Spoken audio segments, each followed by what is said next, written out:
ಮುಪ್ಪಿಡಿದು ಮುಂದೊಮ್ಮೆ ಮಣ್ಣಾಗುವ ಈ ದೇಹಕ್ಕೆ ಸಿಂಗಾರವೇನು? ಮುಪ್ಪಿಡಿದು ಮುಂದೊಮ್ಮೆ ಮಣ್ಣಾಗುವ ಈ ದೇಹಕ್ಕೆ ಬಂಗಾರವೇನು? ನಾವಿಕರು ಇಲ್ಲಿಗೆ ನಾವು ತಿನ್ನಲುಂಟು, ನೋಡಲುಂಟು, ಕೇಳಲುಂಟು, ಇನ್ನೇನೇನೋ ಉಂಟು ಅನುಭವಿಸಿ ಆನಂದಿಸಲು ಈ ಜಗದಲ್ಲಿ. ಸೃಷ್ಟಿಕರ್ತ ದಯಪಾಲಿಸಿದ ಭಿಕ್ಷೆ ನಮಗಾಗಿ.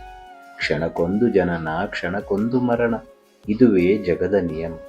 ಬರುವಾಗ ತರಲಿಲ್ಲ ಏನೊಂದನು, ಕೊಂಡೊಯ್ಯಲು ಸಾಧ್ಯವಿಲ್ಲ ಮತ್ತೇನನು. ತೃಪ್ತಿಯಿಂದ ಜೀವಿಸಿ ಬಿಡು ನೀ ಪಡೆದ ಈ ಕ್ಷಣವನ್ನು. ಯಾರೇನು ಬಲ್ಲರು, ಎಂತುಂಟೋ ವಿಧಿಯ ಭವಿಷ್ಯತ್ತಿನ ಕ್ಷಣ. ಈ ಜನ್ಮ ದೊಡ್ಡದು. ನಾಡಿನ ಸಮಸ್ತ ಸಜ್ಜನರಿಗೂ ನಮಸ್ಕಾರ. ಸ್ನೇಹಿತರೆ, ನಾನು ನಿಮ್ಮ ಶಂಕರ್. ನಾ ಬರೆದ ಈ ಸಾಲುಗಳು ನಿಮಗೆ ಇಷ್ಟ ಆಗಿದ್ದಲ್ಲಿ ದಯವಿಟ್ಟು ನನ್ನ ಚಾನಲ್ಗೆ ಸಬ್ಸ್ಕ್ರೈಬ್ ಆಗೋದನ್ನ ಮಾತ್ರ ಮರಿಬೇಡಿ.